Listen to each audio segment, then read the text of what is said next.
మీకు ఈ వీడియో నచ్చినట్లయితే వీడియో క్లిక్ చేసి ఛానల్ని సబ్స్క్రైబ్ చేసుకోండి. జడ్జి భారతీదేవిని కిడ్నాప్ చేస్తాడు మేనన్. ఇక యువరాజ్ కారులో తీసుకువెళ్తూ ఉంటాడు.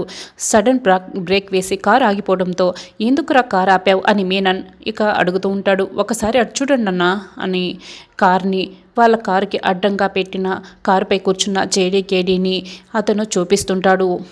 ఇక మీననైతే చాలా షాక్ అయ్యి ఈ జేడీకేడీ ఏంటి ఎక్కడికి ఎంటర్ అయిపోయారు అని అనుకుంటాడు.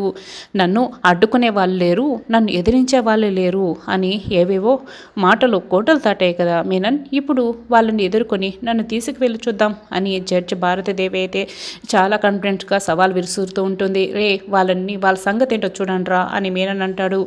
ఇక జేడీకేడీపై ఈ రౌడీలందరూ కూడా విరుచుకుపడతారు. జేడీకేడీ ఇద్దరు కలిసి బాగా కొడుతుంటారు. జడ్జి భారతీదేవి కారు దిగి ఇదంతా చూస్తూ ఉంటుంది. ఇక యువరాజ్ అప్పుడే ముసుగు వేసుకొని ముందు ఈవెంట్ తీసుకెళ్దాం పదరా అని భారతీదేవిని ఇక లాక్కు వెళ్తూ ఉంటారు. జేడీకేడీ అని భారతీదేవి ఇక గట్టిగా అరుస్తూ ఉంటుంది. కేడీ నువ్వు ముందు జడ్జి భారతీదేవి గారిని క్షేమంగా ఉండేలా ఆవిడ్ని విడిపించుకొని తీసుకొచ్చే వీళ్ళ సంగతి నేను చూసుకుంటాను అని రాత్రి వాళ్ళతో ఫైట్ చేస్తూ ఉంటుంది.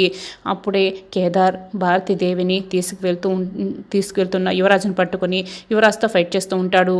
అప్పుడే యువరాజ్ ఇప్పుడు నేను నీతో ఫైట్ చేస్తున్నానన్న సంతోషం కన్నా నేను నీ ముఖం చూడబోతున్నానన్న సంతోషమే నాకు చాలా సంతోషం వేస్తుంది అని అనుకుంటూ కేదార్ని కొడుతూ కేదార్తో ఫైట్ చేస్తూ ఉంటాడు. కేదార్ని కింద తోసేస్తాడు. అక్కడ కట్టెలు మండుతూ ఉంటాయి. అక్కడ కేదార్ కింద పడిపోతాడు. అయితే అప్పుడే యువరాజ్ కేదార్ పెట్టుకున్న మాస్క్ని లాగేస్తాడు. కేదార్ లేచి నిలబడతాడు. యువరాజ్ వైపు నిలబడతాడు. అక్కడ ఉన్న కేడి మరెవరో కాదు కేదార్ అని యువరాజ్కి నిజం తెలిసిపోతుంది. ఇక యువరాజ్ కింద పడిపోయి టెన్షన్ పడుతూ ఉంటాడు. కేడీనే కేదార్ అన్న నిజం ఇప్పుడు యువరాజ్కి తెలిసిపోతుంది.